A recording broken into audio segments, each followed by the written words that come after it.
عن أبي هريرة رضي الله تعالى عنه قال النبي صلى الله عليه وسلم إذا كان يوم الجمعة وقفت الملائكة على باب المسجد يكتبون الأول فالأول ومثل المهجر كمثل الذي يهدي بدنة ثم كالذي يهدي بقرة ثم كبشا ثم دجاجة ثم بيضا فإذا خرج الإمام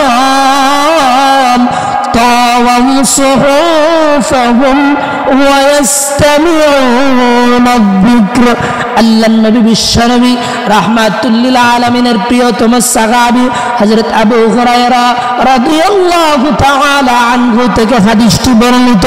নবী আমার বলেন, জুমার দিনে যখন মসজিদের মিনার থেকে আযান হয়ে যায়, জুমার দিনে ইয়াকতুবুনাল আউয়ালা ফাল আউয়াল, মসজিদের দরজার মধ্যে ফেরেশতারা দাঁড়িয়ে থাকে।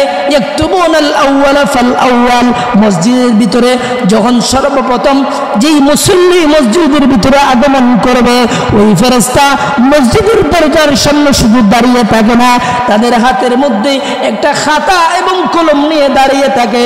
নবী আমার বলেন, ওয়ামাসালুল মুহাজ্জিরি কামাসালিল্লাযী ইউহদি বাদানাতান। আল্লাহু আকবার। নবী আমার বলেন, যখন মসজিদের ভিতরে সর্বপ্রথম যে মুসল্লি আল্লাহর কোন মসজিদের ভিতরে আগমন করবে, আল্লাহ তাআলা ওই বান্দার নামায় আমলের মধ্যে মোটা তাজা একটু আল্লাহর রাস্তায় কোরবানির সমপরিমাণ সব দিয়ে থাকেন। সুবহানাল্লাহ।